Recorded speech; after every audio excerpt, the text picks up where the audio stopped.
Olá pessoal, seja bem-vindo a mais um Resenha do PC. O Resenha do PC é um programa do Procurement Club que tem patrocínio da Level Group. E você sabe, né? Para você acompanhar todos os episódios, basta você ir lá no YouTube, clicar lá no sininho para ser notificado dos próximos episódios.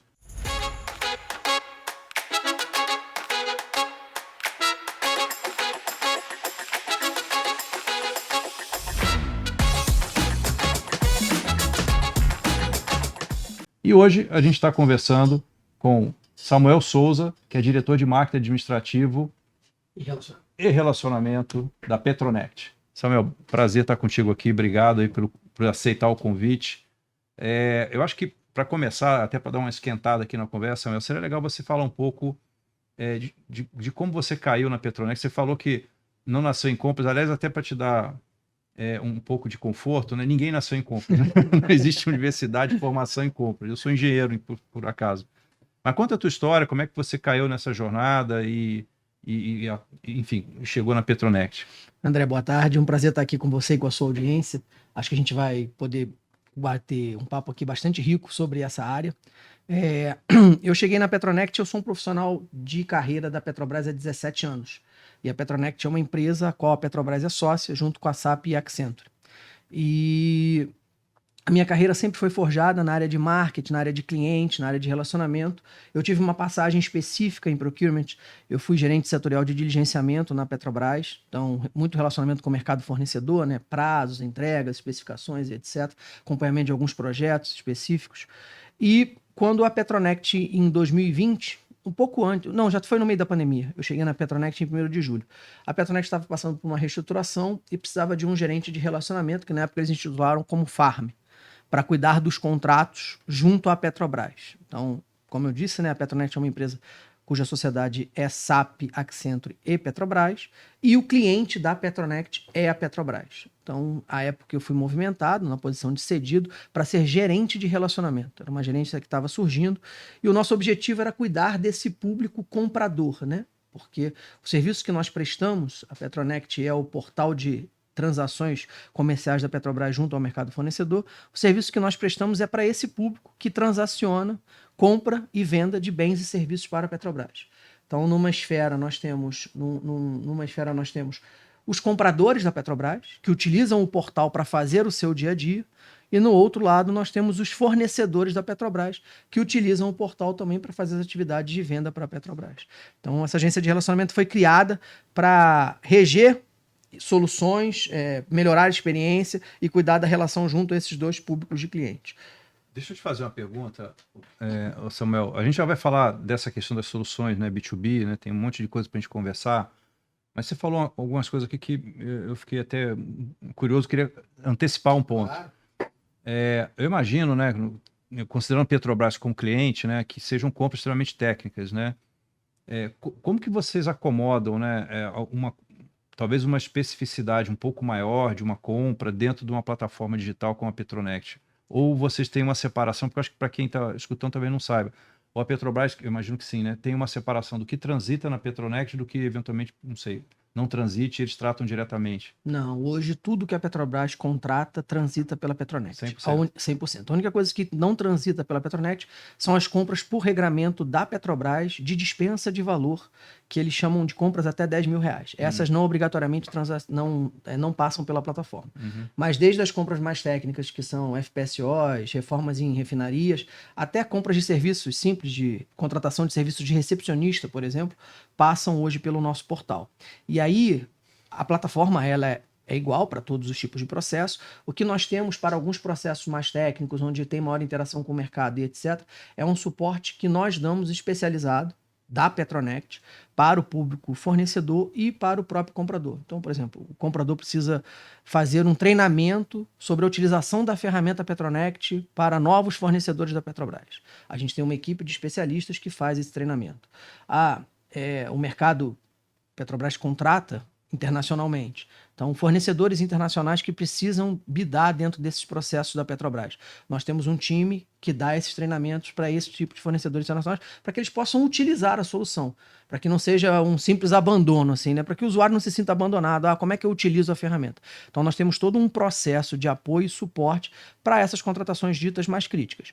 E, inclusive, para quem está entrando no processo, para quem quer passar a fornecer para a Petrobras, nós temos hoje um canal no YouTube, que é o canal da Petronect, que tem lá os passos iniciais, né? Como fornecer, como cadastrar, como utilizar a ferramenta, como passar a fazer parte desse mundo de fornecedores que vendem para a Petrobras. E além da transação, né, do B2B, vocês oferecem também algum onboarding, vamos dizer assim, dos fornecedores, um pré-qualifying, vocês guardam algum cadastro na Petronect? O cadastro hoje ele é regido pela Petrobras. A Fala Petrobras é que diz quem fornece e quem não fornece. Entendi. Nós só somos ferramenta de acesso. Legal. Então, para ele se cadastrar na Petrobras, ele entra através do portal Petronect, faz o procedimento, mas a validação e a avaliação dos fornecedores hoje é toda feita pela Petrobras. Legal.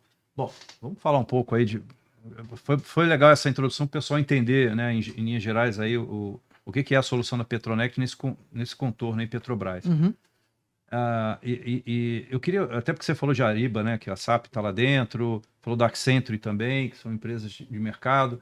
Como é que você vê o mercado dessas soluções B2B, Samuel, a evolução disso, ou até tendências, ou que está já em ebulição aí na mesa de muita gente? Como que você vê quais os caminhos, né, de evolução para essas soluções B2B, na tua opinião?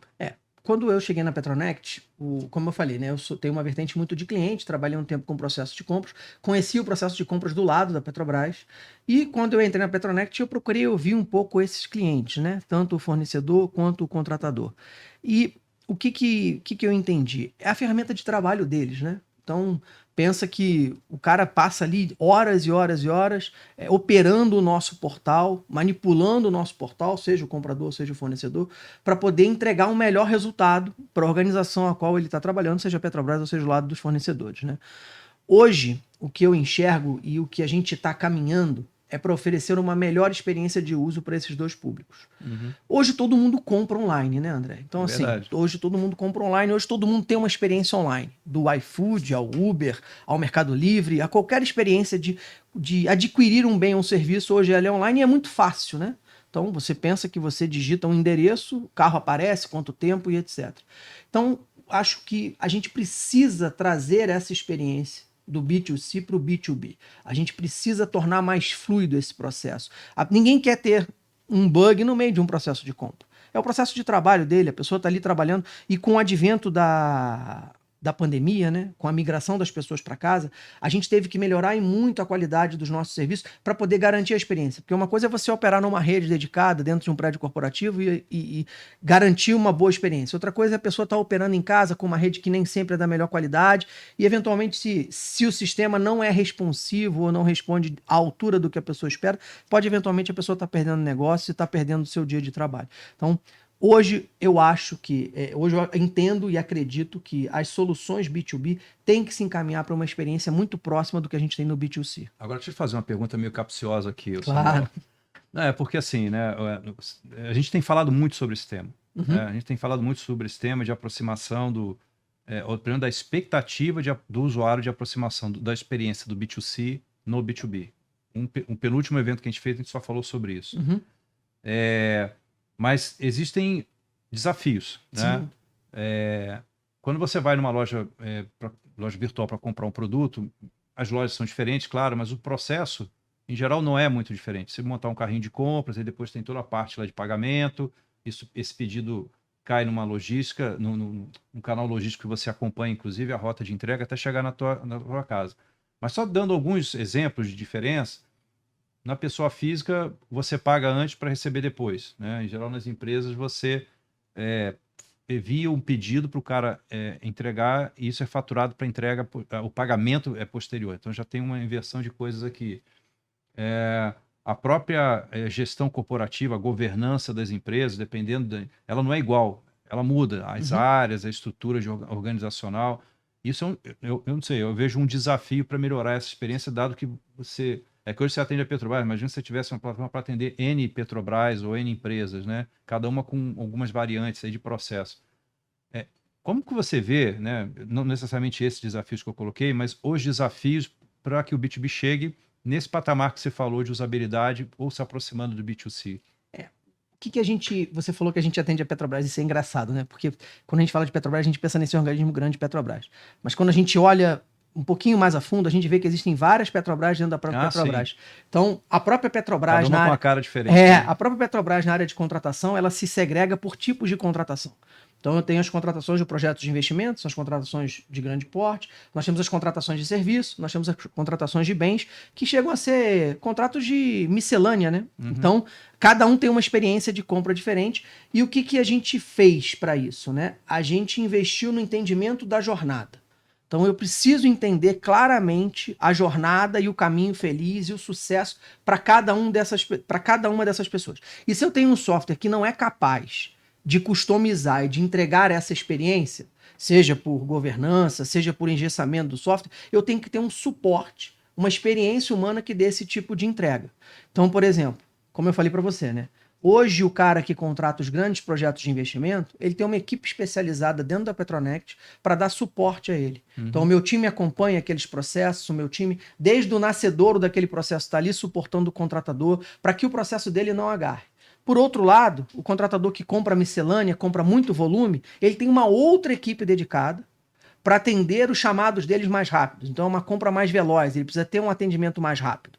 Então, o sistema é o mesmo, mas as soluções de suporte que eu dou, caso a jornada não tenha esse caminho feliz, encontre alguma dificuldade, são diferentes. A gente participou recentemente, a gente ganhou 2 prêmios, né? Um ano passado e um esse ano, no A gente Congresso. Divulgou, inclusive, desse ano. O prêmio desse ano, né?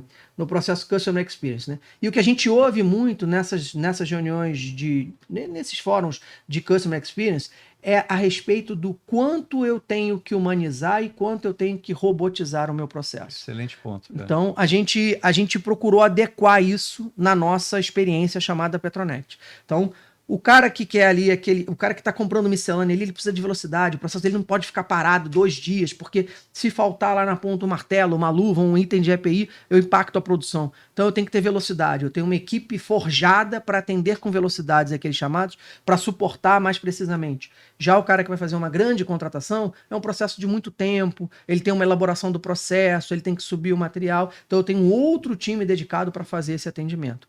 A ferramenta é a mesma, nós não temos muito a margem de customização da ferramenta, mas o suporte e a humanização que a gente entrega junto da solução tecnológica é que faz a diferença para esses públicos. Quando a gente fala de B2C, não adianta eu achar que todo mundo compra igual no Mercado Livre. Então é um pacotão fechado lá, todo mundo está comprando igual. Só que quando eu trouxer isso para o B2B, eu vou ter que arranjar alguma forma de customizar para cada um dos públicos, para cada uma das empresas, né? Essa aqui trabalha desse jeito, essa aqui trabalha desse jeito, porque senão eu começo a empurrar a goela abaixo do meu cliente o que eu tenho. E aí, se ele não se adapta, aí a gente começa a achar um monte de problema ao longo do processo. A gente já viveu isso em outras experiências, né? Você sabe que eu trabalhei numa empresa, o Samuel, que tinha um CIO que falou uma coisa interessante, que ele falava assim... Sinto muito, eu não posso ajudar com isso. Tá vendo? A Siri não pode me ajudar. Tá vendo? Vamos passar para lá, que aí ela fica... Lá não pode te ajudar. Não ajuda, não fica aqui também, né? Mas eu estava dizendo o seguinte, eu trabalhei numa empresa que tinha um CIO que falou uma coisa que eu achei interessante, que ele falou assim, aqui a gente tem a mania de querer comprar um carro, mas tem que botar a nossa roda. Isso. Né? E ele não... Eu achei interessante a fala dele, porque aquilo é muito mais realidade nas empresas do que ele imaginava. Ele falou que ele falou como se fosse uma coisa só dele, né? Ou da empresa que a gente trabalhava na época, né? Mas a verdade é, quando você vai numa loja eletrônica fazer uma compra do B2C, você vai se limitar, óbvio, ao catálogo que o cara te oferece. Você vê lá, sei lá, um copo, fala, não, mas não dá para você botar uma cor diferente no copo. Eu falei, meu amigo, é o que está na loja. Você não consegue comprar nada diferente que está na minha prateleira, né? E a gente sabe que o comprador, em geral, né, trabalha com especificação, né? E a especificação vai atrás de alguém que faz match para aquela especificação. E quando é serviço com engenharia, é mais complexo. Porque raramente você tem um match de 100%. Você tem o 90%, tem o 80%, tem o 70%. Não é só serviço, não. Tem alguns bens também que tem esse tipo de... Tem o part number, fabricante original, o outro, etc. Não é só serviço, não. Então, assim, eu só estou colocando esse ponto porque me ocorreu mais um elemento aí de... eu não vou dizer dificuldade, mas que pode gerar um pênalti para essa tal experiência, que é o fato de você trabalhar com especificação, né? Quando você compra uma loja digital, você compra o que está na prateleira. E é óbvio que é tudo muito mais rápido. Você vai montar o teu carrinho em cima da oferta. Você pega ali, monta o teu carrinho, aperta um botão e vai. Agora, quando você tem que trabalhar com especificação, você tem um processo de interação com os seus fornecedores que no B2C você, em geral, não consegue ter. Ou seja, a complexidade é óbvio, né? Estou falando óbvio aqui, Sim, mas sim. é realmente bem maior. Hoje a gente tem algumas experiências de B2C, né, de customização. Então, é claro, se a gente levar ao extremo, você pensar, por exemplo, quando o cara compra uma Ferrari, ele customiza da roda É verdade. ao banco de couro. Mas até a customização é baseada num catálogo de customização. Pré-existente, exatamente. É. O trabalho que eu observo muito por parte da interação que a gente tem nesses dois mercados é as expectativas, né, os desejos dos compradores e a capacidade de atendimento desse mercado. Então, assim, isso no marketing a gente chama de zona de tolerância, né? Quanto maior for a minha expectativa e menor for a minha capacidade de realização, pelo outro lado, para entregar, essa zona de tolerância tende a ser maior e eu tendo a ter maior insatisfação. Então, o que eu tenho que tentar adequar é a minha capacidade de atendimento e a expectativa desse comprador, né? Então, como é que eu faço isso para poder diminuir essa zona de tolerância, para que ela fique o mínimo possível, para que a gente tenha mais match? Eu acho que esse é o desafio que a gente tem que seguir e a inteligência que vai ajudar a gente nisso. Para você ter uma ideia, a gente tem uma solução hoje para o mercado fornecedor que se chama Minha Petronet. O Minha Petronet é uma solução 100% da Petronet. Ela faz o analytics dos processos em que aquele fornecedor participou. Então, nos processos em que ele deu preço, nos processos que ele teve sucesso, nos processos que ele ganhou, nos processos que ele perdeu, quanto ele ganhou, quanto ele perdeu, por que ele perdeu. Então, essa é uma ferramenta de analytics que ajuda o fornecedor a ser mais assertivo nesse processo de fornecimento. E, consequentemente, melhora a experiência do comprador, porque o que o comprador quer é emitir um pedido. O comprador não quer gastar um tempo fazendo um processo para ter um insucesso numa compra. Claro. Então, essa é uma ferramenta que a gente trouxe, hoje disponível para o mercado fornecedor, é uma ferramenta gratuita. Basta ele estar cadastrado na Petronet, ele se cadastra nessa ferramenta Minha Petronet, e aí ele consegue acompanhar esse histórico das vendas dele e ver onde ele teve mais sucesso e menos sucesso. Cara, você trouxe um ponto aqui, Samuel, que a gente, antes de começar, até estava discutindo, que eu particularmente vejo como um diferencial, que é esse olhar para o fornecedor, tá? Eu não vou falar em nome de todos, porque eu não conheço todas as plataformas e procurement do mercado, mas eu vejo que essa parte de atender o fornecedor não necessariamente é o primeiro olhar das soluções. O primeiro olhar é o comprador, né? As soluções de procurement, é o cliente que está comprando, né? E eu vi que vocês têm essa preocupação, né, de também trazer atendimento, vamos dizer assim, para o fornecedor, né? Eu queria que você falasse do diferencial que você enxerga, né? Você já colocou aí a questão do fornecedor ser mais assertivo e ajudar ele a ser melhor fornecedor, mas quais são os diferenciais que você enxerga de ter essa preocupação com o fornecedor? Porque muitos não têm. Não ter essa preocupação com o fornecedor é rogar o sucesso da sua plataforma a terceiros, né? Porque assim, foi como eu falei, o comprador quer comprar. Se você não ajuda o fornecedor a acessar a sua plataforma, ter uma experiência positiva, entregar uma boa proposta de preço, entregar o produto que o comprador quer comprar, 50% do sucesso do seu negócio foi pro ralo. Então, a gente não consegue ver isso desassociado de um sucesso. Então, sim, eu tenho que apoiar o fornecedor a utilizar minha ferramenta, saber como ele acessa, como é que ele pode ter uma melhor experiência, para ele oferecer a melhor proposta e poder fechar o bid com sucesso para o comprador. Isso foi uma coisa... Tem um parêntese aqui relevante, já adiantando, não sei em que momento a gente vai abordar isso. Como a gente falou aqui, né, a Petronet tem um cliente único chamado Sistema Petrobras. Então, todas as empresas do Sistema Petrobras compram pela Petronet. Quantas empresas são, né? Hoje nós temos 13 clientes. 13. Então, os dois principais são a Petrobras e a Transpetro, mas nós temos algumas outras empresas, como Petrobras Biocombustíveis, TBG, e algumas empresas internacionais da Petrobras que fazem uso do portal para fazer a contratação. Então, o que acontece? A Petrobras, em 2020, definiu que iria fazer uma migração tecnológica em substituição à ferramenta da Petronet. E lá, naquele momento, logo após a minha chegada, foi dada essa comunicação e nós, como organização, decidimos que nós íamos fazer desses os melhores anos da história da Petronet. Então, desde então, essa preocupação ela se tornou mais latente, tanto junto ao fornecedor quanto junto ao comprador. Legal. Então, a gente fez, por exemplo, todo um revamp do nosso parque tecnológico para garantir uma qualidade de máquina, porque tudo opera num sistema, para poder garantir uma qualidade de máquina melhor. que a máquina não caia, que o servidor não caia, que não tenha dumps de erro. Então, para quê? Para que garanta que o fornecedor, na hora que ele precisar colocar o preço, o sistema esteja disponível e ele possa participar do negócio.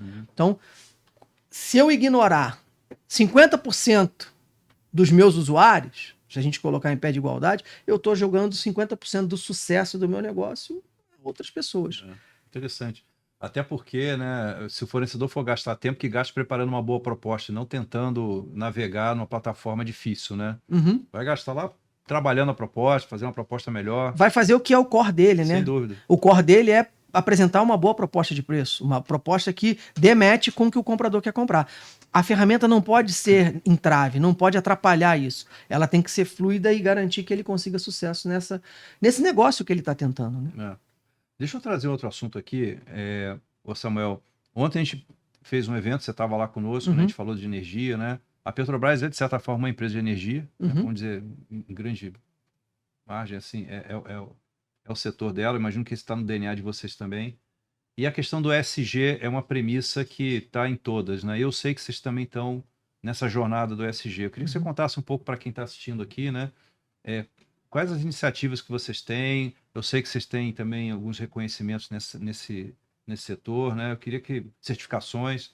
Fala um pouco dessa questão ESG dentro da Petronet. O ESG é uma coisa interessante, né? É meio que a sigla do momento, todo mundo quer ser ESG. E aí eu me lembro, alguns anos atrás, quando se falava em ISO, né? ISO 9001, ISO...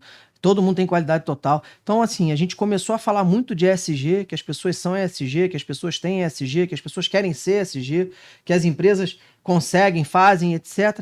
E, assim, lá na Petronet, o que aconteceu?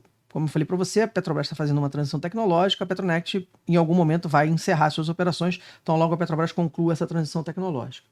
E lá em 2020, nós acertamos um propósito. E o propósito da Petronet é muito forte. É oferecer a melhor experiência e ser reconhecido por isso. Então, eu precisava ser reconhecido. Pra você ter uma ideia, uma das metas de topo da Petronet é a satisfação dos clientes. E aí os clientes são os clientes compradores e os clientes fornecedores. Eu acho legal você incluir o fornecedor como cliente, viu? Sim, bacana, o fornecedor é nosso cliente. E aí, oferecer a melhor experiência e ser reconhecido por isso abriu um leque muito grande. Então, nós começamos a fazer várias coisas. Nessa mesma época, nós implantamos nosso programa de responsabilidade social. Compliance sempre foi um negócio muito forte dentro da Petronet. Então, a gente trabalha com uma operação nervosa. As compras da Petrobras, isso demanda isso tem uma certa exposição grande. Social, os contratos que a gente tem, etc. Então, a gente fazia várias coisas. E, ao longo dessa jornada, o nosso presidente, certa vez, o Marcelo Boniar, virou para mim e falou assim: Samuel, a gente faz tanta coisa boa. Será que a gente está aderente ao ESG? E essa era uma preocupação que ele tinha. E aí, posto o desafio à mesa, nós falamos assim: como é que eu sei se eu estou aderente ou não ao ESG? Não posso dizer que eu faço alguma coisa que é ESG. Quem é que pode validar isso? E aí, partimos para o mercado para entender como é que era esse modelo de gestão e etc. E a gente descobriu que a Bureau Veritas, uma entidade certificadora internacional conhecida, tem uma certificação para modelos de gestão ESG. Então, nós aceitamos o desafio dessa jornada. Mas por que ser ESG, né? A Petronet não faz negócio com outras empresas, a Petronet tem data para acabar. Por que ser ESG? Porque a gente entendeu que o ESG era feito por pessoas, para pessoas e pelas pessoas. Então, nós tínhamos que cuidar da nossa gente, né? Então, era feita pela nossa gente, para outras pessoas e por essas outras pessoas. E a gente chamou lá dentro da jornada do bem, do justo e do certo. Então, o bem para o meio ambiente, o justo nas relações sociais e o certo na governança. Então, nós embarcamos nessa jornada de certificação. Isso foi mais ou menos em outubro do ano passado. E é muito engraçado, né? Porque vem o questionário de aderência.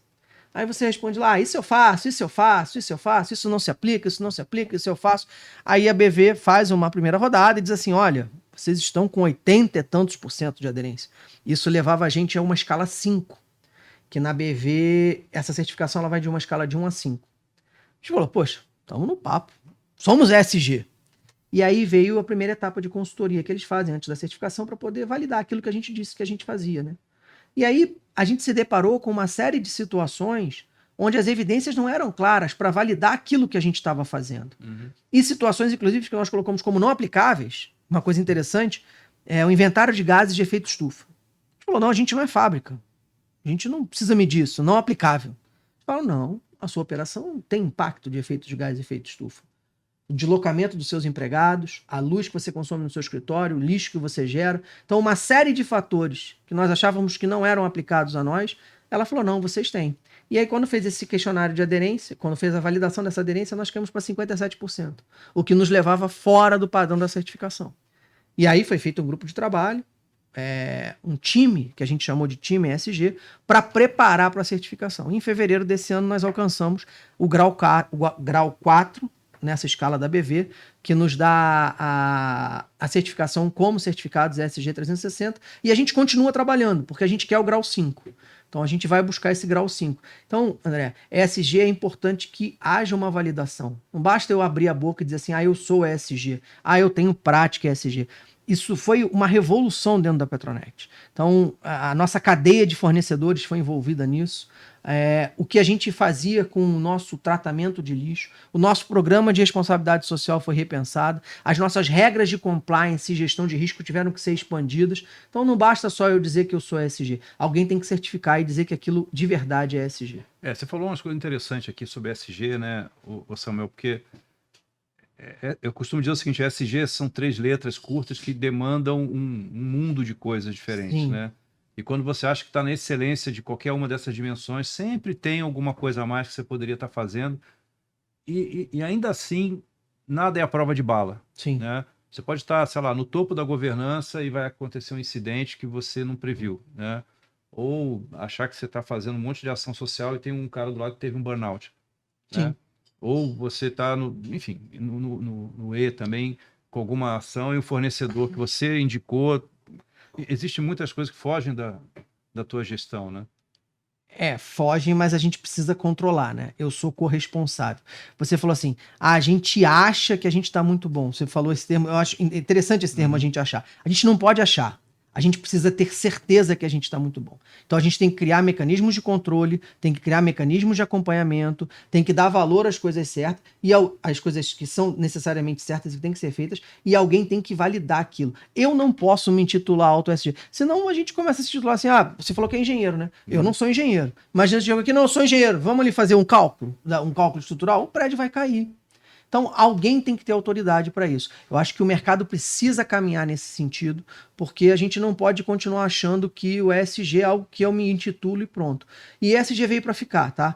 Eu posso dizer que a nossa experiência como empresa, depois da certificação, melhorou e muito. Pontos que nós não estávamos atuando, esse ponto mesmo do efeito do inventário de gás de efeito de estufa, nós plantamos 300 árvores. Nós plantamos 300 árvores para poder compensar a nossa operação. Então, assim, é bobagem, plantou 300 árvores. A nossa operação era muita coisa. E nós compensamos. Então, essa é a parte que a gente tem que entregar. Não adianta eu faço uma doação voluntária. Isso é parte do que é ser ESG. Importante entender o todo, esse contexto de todo. Entendeu? E como é que, assim, só mais um ponto ainda sobre essa questão ESG, né? A gente comunica muito também da importância do comprador na agenda ESG, não só como mais um funcionário dentro da empresa que tem que estar dentro da mesma esteira, né? Que ESG, em geral, é uma pauta que passa por todas, não é uma pauta de uma área, mas da empresa, né? Mas ele tem essa questão da comunicação do ESG para a cadeia de fornecimento, né? E vocês têm conexão total com fornecedores. Como é que vocês fazem essa divulgação, vamos dizer assim, desse ideal até ESG para toda a cadeia de fornecedores da Petronet? Então, hoje, nós somos uma empresa, né, como falado aqui, então nós também fazemos contratações. Hoje nós temos na nossa carteira de contratos que prestam serviços para a Petronet 85 contratos. Então, hoje, quais são os 3 pilares básicos, né? Compromisso de ética, que os fornecedores têm que ter conosco, a aceitação de exclusão de trabalho escravo, trabalho infantil, as regras justas de trabalho, além das regras justas de negócio, né? Então, as empresas que prestam serviço com a gente assinam esse código de ética, aderem aos nossos termos e declaram-se daquela forma. Uma empresa que tem milhares de fornecedores, ela consegue garantir isso? Não. O próprio modelo de certificação da STG, ela te dá a possibilidade de você segregar aqueles fornecedores que são estratégicos para o seu negócio, onde você vai ter um grau de governança maior sobre eles. os que não são estratégicos, os que são pontuais e etc. Porque, de fato, você não consegue controlar toda a cadeia. O que você consegue fazer é influenciar a cadeia. Então, a gente, recentemente, a gente está passando por um processo de conclusão agora de divulgar para os nossos fornecedores a nossa política de risco. Porque ele está dentro da nossa cadeia e se eventualmente alguém cometeu alguma falha ao longo dessa cadeia, nós somos penalizados dentro desse processo de certificação. Então, o fornecedor precisa conhecer a nossa política de riscos e precisa nos comunicar, caso ele identifique um risco associado aos pilares ESG. Então, essa comunicação contínua com eles. E nos processos de contratação, ele está ciente dos termos que ele tem que adotar, da postura que ele tem que adotar para transacionar conosco, faz a diferença dentro desse processo ESG. Não basta eu dizer assim, ele assina meu termo de conduta. Não, ele tem que conhecer o termo de conduta, você tem que fazer uma sensibilização com ele tem que fazer uma aproximação, até para ele ver se aquilo é aderente ao que ele quer para o negócio dele. Ninguém é obrigado a contratar conosco, mas quem contratar conosco tem que saber que aquelas são as regras do nosso negócio. Legal. Samuel, tem uma pergunta que eu sempre faço, né, para quem passa pela entrevista, né, que no teu caso, eu vou fazer a pergunta anyway, mas dentro do contexto que você já colocou, você vai entender a questão. Eu não sei nem se eu deveria, mas eu sempre falo de futuro, né? Certo. Você falou que a Petronex já tem, né, até antes você tinha comentado, já está numa expectativa até para o teu cliente de trocar esse padrão tecnológico já há algum tempo, mas vocês continuam, né? Mas eu vou fazer a pergunta ainda assim, né? O que vocês veem para frente, para o futuro? Você falou que ia comprar uma pauta mais inspiracional. Já que a gente vai fazer, vamos fazer um monte de coisa bacana. Tem mais alguma coisa aí? Tem. Você já plantou uma árvore? Já plantei uma árvore, já escrevi 2 livros lá na Petronet. A gente tem 2 livros escritos, são 2 livros que a gente escreveu para crianças. Então a gente tem 2, na nossa jornada cultural, né, a gente criou alguns símbolos. Então a gente tem 2 símbolos hoje, 3 símbolos, que é Pietra, Petrone e Pipo, que são personagens que falam com as crianças. E nós pegamos os nossos valores, então os valores da Petronet, e escrevemos livros com esses valores para as crianças. Então o primeiro livro se chama Pietra e Petrone, ainda não existia o Pipo na época, em Valores para um Mundo Melhor, e depois a segunda edição é Pietra, Petrone e Pipo em Valores para o Meio Ambiente. Quem quiser, tá lá no nosso portal www.petronect.com.br, na aba Sustentabilidade. É só entrar lá, clicar e baixar o livrinho em PDF. Para crianças até 10, 11 anos, vai bem. Então tá, você já plantou 350 árvores. Já escreveu um livro. 2 livros. 2 livros. E o que mais, cara? Então, agora, o que acontece, né? A gente está preparando agora novas soluções para o fornecedor. Então, a gente tem um ano desafiador aí em 2024. A gente quer trazer novas soluções para o mercado fornecedor. Não posso dar spoiler ainda porque está no oxigênio, a gente está trabalhando, mas a gente quer trazer mais soluções para o mercado fornecedor, para que ele possa ter uma melhor experiência no uso da nossa plataforma. Já falei aqui sobre o Minha Petronet. Esse ano a gente trabalhou fortemente em lives. Então a Petronet faz uma live por mês para o público fornecedor. Então ela faz um mês falando sobre usabilidade do portal, sobre dicas de como usar o portal, e no mês seguinte ela fala sobre a ferramenta Minha Petronet, e assim vai se alternando. Então a gente investiu bastante nesse público fornecedor, tá lá no canal do YouTube, todas as lives do ano, se vocês quiserem ver, estão gravadas lá, podem revisitar, e a gente vai trazer novidades agora para o público fornecedor ainda um pouquinho no final desse ano, para melhorar a experiência de uso dele da ferramenta. Eu vou fazer uma pergunta que me ocorreu, Samuel. Tem uma gíria que fala que não é o rabo que balança o cachorro, né? A Petrobras é uma empresa gigantesca, né? Mas, dentro de tanta coisa bacana que você falou, alguma dessas iniciativas pode ser do ESG ou até dessas visões aí de atendimento, de jornada mais fluida, tanto para o cliente quanto para o fornecedor. Tem alguma coisa que vocês fizeram que a Petrobras falou, legal, vou também trazer isso para dentro de casa? Ou seja, vocês chegaram a conseguir influenciar seu principal cliente com alguma iniciativa que vocês chegaram a fazer? Ou está mais dentro da Petronet e eventualmente com os fornecedores? Cara, eu não diria influenciar, né? Porque senão eu posso estar declarando aqui claramente que o rabo abanou o cachorro. Mas eu diria assim, que a gente trouxe o olhar deles para algumas coisas dessas de experiência do usuário e etc. Legal. Porque a Petrobras tem soluções internas mesmo, então a gente teve a oportunidade de contar as nossas histórias de experiência do usuário para eles, para soluções internas que eles precisam. A Petrobras é uma empresa muito gigante, então é difícil você conseguir falar de pontos a pontos, né? Então, as pessoas vão pegando as experiências e vão tentando replicar lá dentro. Mas, recentemente, o que eu posso dizer, isso estava público no nosso portal, a Petrobras fez uma pesquisa de questionário ESG voltada para os seus fornecedores. Então, a Petrobras queria entender como é que estava essa agenda ESG nos seus fornecedores.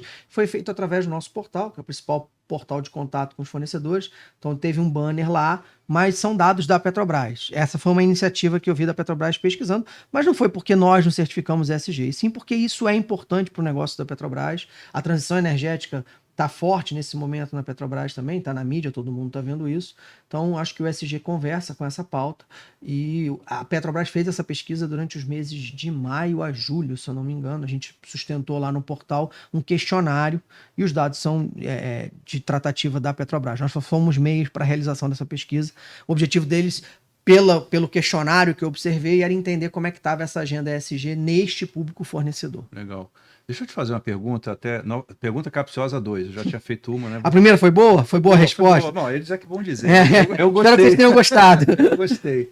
E não fugir da pergunta, né? Também é importante. Eu não sei se vou fugir dessa. Não é. Bom, não sei. Deixa eu perguntar. Não, eu queria colocar aqui essa questão do público e do privado, da iniciativa privada e de uma empresa pública. E a experiência no meio do caminho, né? Assim, eu vou falar até com uma certa assertividade, mas em geral, né, para as pessoas em geral, a experiência em trafegar ou em consumir ou se relacionar com empresas privadas, ela é diferente de qualquer entidade pública em qualquer setor, né, em qualquer esfera, qualquer autarquia, né, federal, municipal ou estadual.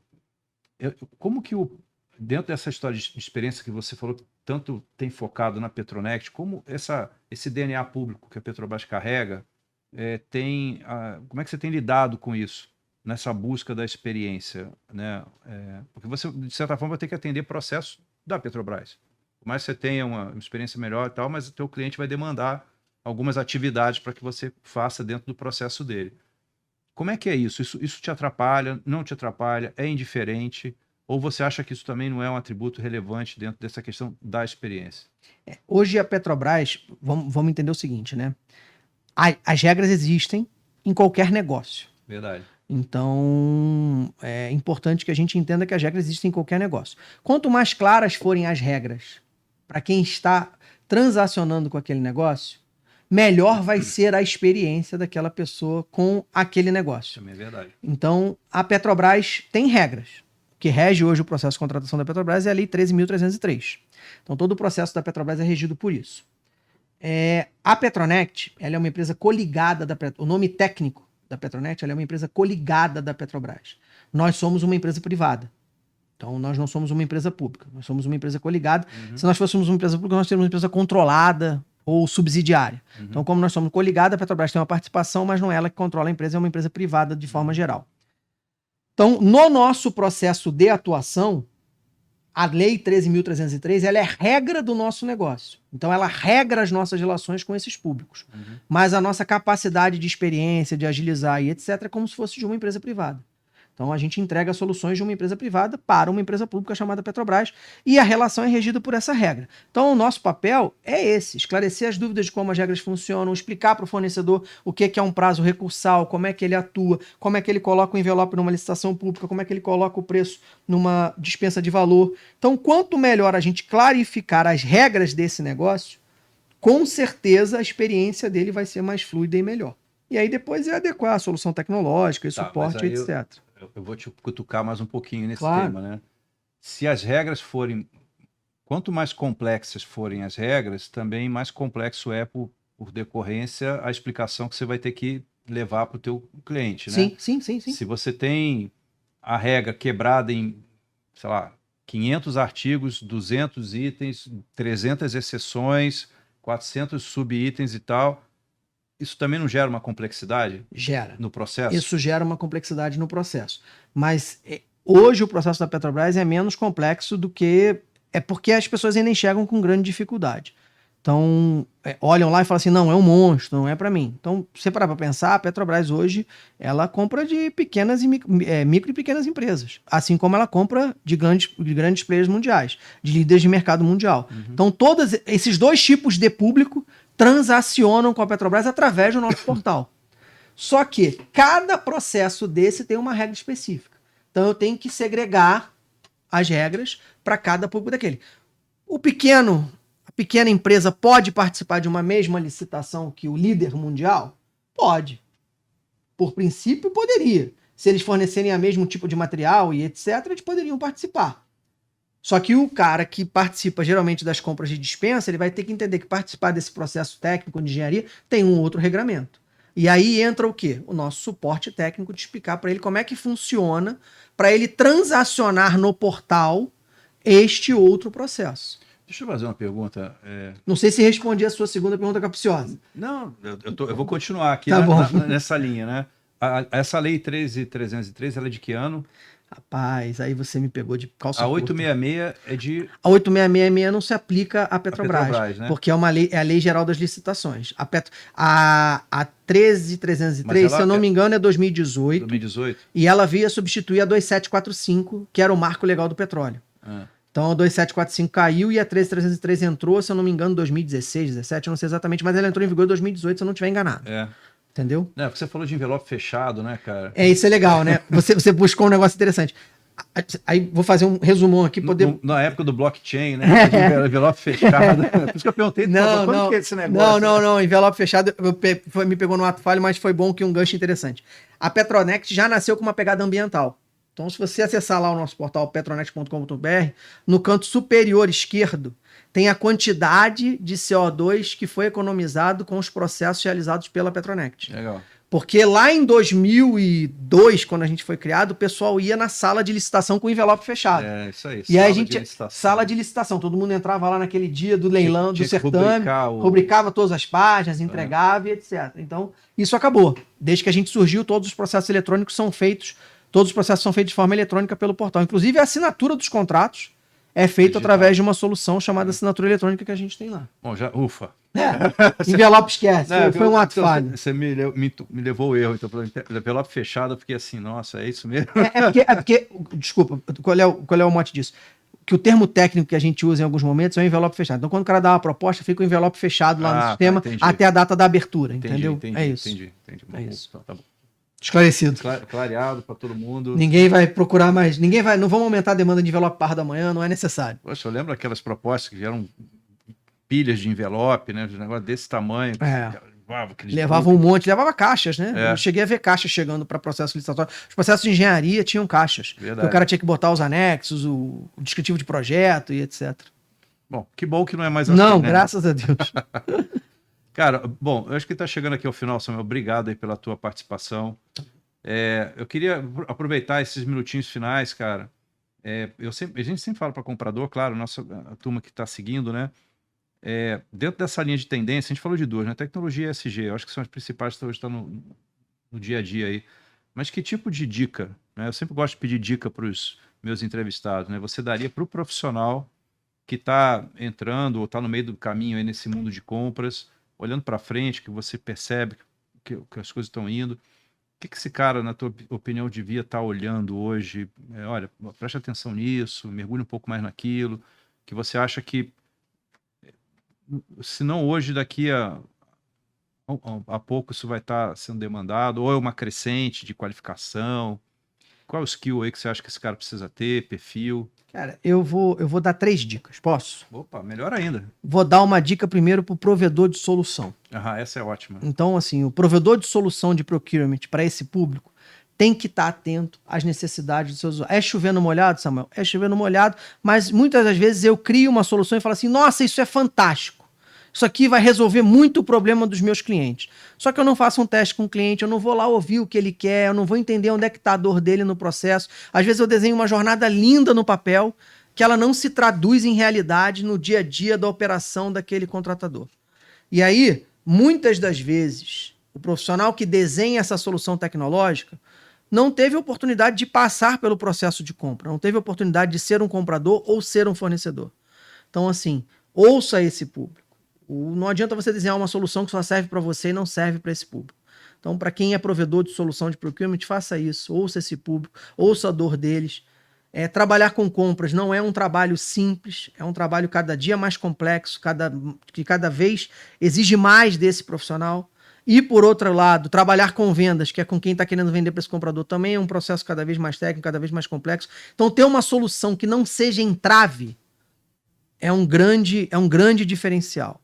Porque novas gerações já saem de casa, né? No celular. Exatamente. Imagina levar o cara pro envelope. Pro envelope. Não sabe. O tico e teco, né? Não vai saber operar. Então é importante estar atento a isso para esse provedor de soluções. Para o fornecedor, para o cara que está vendendo, né? Para quem está vendendo para esse mercado comprador, a dica que eu dou é estar atento às necessidades. Também chovendo molhado? Também chovendo molhado. Mas é importante gastar tempo e conhecer a sua performance, entender onde é que errou, entender onde é que teve insucesso. E uma coisa que eu sempre digo, né? Eu sempre trabalhei do lado de cliente, sempre trabalhei muito com venda, prometer menos e entregar mais. Então, isso é uma coisa que a gente ainda vê em alguns processos. O cara promete um mundo e aí depois que entra, rateia, não entrega e etc. Isso é ruim. Isso prejudica o processo e impacta no nosso cara que é o comprador, né? Que é o público que a gente tem massivamente aqui no Procurement Club. Então, para o comprador, a dica que eu dou é busque... a palavra atalho para comprador é ruim, né? Não vou usar a palavra atalho, porque parece que pode gerar uma conotação ruim. Mas busque formas de fazer o seu trabalho mais inteligente. E aí... que eu digo muito isso, né, para o meu time lá de atendimento que atende os compradores. A gente precisa facilitar a vida desses caras. E se eu não perguntar, dificilmente esse cara vai me dizer. Ele só vai reclamar. Então, você, contratador, que tem uma dor, tem um problema, leva para quem é o seu provedor de soluções. Leva porque esse cara tem que estar atento e tem que ter uma ação necessária para melhorar o seu dia a dia. Então, dizer assim, saiba negociar bem, saiba... bem o que o seu cliente está demandando, isso é inerente à atividade de compras, isso vai fazer o sucesso dele. Mas acho que o que vai fazer diferença é ele poder se manifestar corretamente para poder ajudar a construir as soluções que facilitam o trabalho dele. É muito que eu vivo no meu dia a dia, não sou um gerente de contratação, então não posso dizer assim, não, a minha equipe, acho que você, profissional de contratação, tem que estar atento aos descontos, etc. Não. O que eu vendo é a solução, o que eu trabalho é a solução. Então você, profissional de contratação, tem um papel fundamental na construção dessas soluções. Então se manifeste, leve para quem de direito, queira participar das jornadas, quando chamar para participar de um fórum, focus group, venha aqui dar suas ideias de solução, vá, se manifeste, porque não tem como fugir da ferramenta tecnológica. E se a ferramenta tecnológica não for fluida para você, vai impactar no seu processo e você vai ter problema e não vai alcançar o objetivo que você quer. É aquilo que você falou no início, né, Samuel? Você quer um carro com motorista para te levar ao lugar do teu destino, ou você quer um aplicativo? O aplicativo é o meio, e não a finalidade, né? Isso. Então, a solução tecnológica tem que resolver a vida do cara, e não fazer dela própria o grande objeto do trabalho dele, né? Não é. Eu trabalho, como falei, muitos anos com serviço, marketing, etc. O maior mérito que a gente tem na nossa operação é não ser lembrado. A gente tem que trabalhar para não ser lembrado. Então, se eu não for lembrado, se o cara não lembrar que eu existo, eu fiz o meu trabalho bem feito. Verdade. O sistema funcionou corretamente, todo mundo está feliz. Agora, a partir do momento que eu passo a ser lembrado... é porque algum problema aconteceu. Verdade. Então, se for para ser lembrado, que seja lembrado positivamente. Ou então é melhor não ser lembrado. Esquece que eu existo. Exatamente. Eu não preciso ser citado. Eu sou meio nesse processo. Então, a gente trabalha todos os dias para isso, para que a gente não seja lembrado, para que o cara consiga fazer bem o trabalho dele. Samuel, obrigado aí pelo papo. Você falou um monte de coisa que eu acho muito importante, principalmente para abrir a cabeça de muita gente que está por aí, para sair da rotina da operação e pensar fora da caixa, como você colocou, né? De uma forma propositiva, de melhorar o processo, de melhorar as coisas, para ele, para os fornecedores, para a empresa, para os stakeholders, para todo mundo. Tá bom, André, muito obrigado. Audiência do Procurement Club.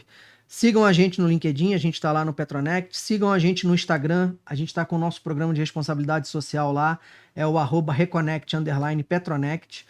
E aí vocês vão poder acompanhar um pouco mais das nossas iniciativas. E no canal do YouTube também, vocês que são fornecedores da Petrobras, a gente tem uma vasta gama de vídeos lá para ajudar você no uso da ferramenta. E aguardem as novidades aí para o fim do ano que a gente vai trazer para vocês. Obrigado, boa viagem de volta. Obrigado, André. Para você que acompanhou a gente, eu estive aqui com o Samuel, diretor de marketing administrativo de relacionamento da Petronect. E você sabe, né? O Procurement Club, o Resenha do PC é um programa do Procurement Club, patrocinado pela Level Group. Para você acompanhar todos os episódios, entra lá no YouTube, ativa lá o sininho para você ser notificado. E também você pode consumir os nossos episódios na nossa plataforma digital, Procurement Digital, tudo junto.com.br e nas redes sociais. Abraço a todos e até a próxima. Tchau, tchau.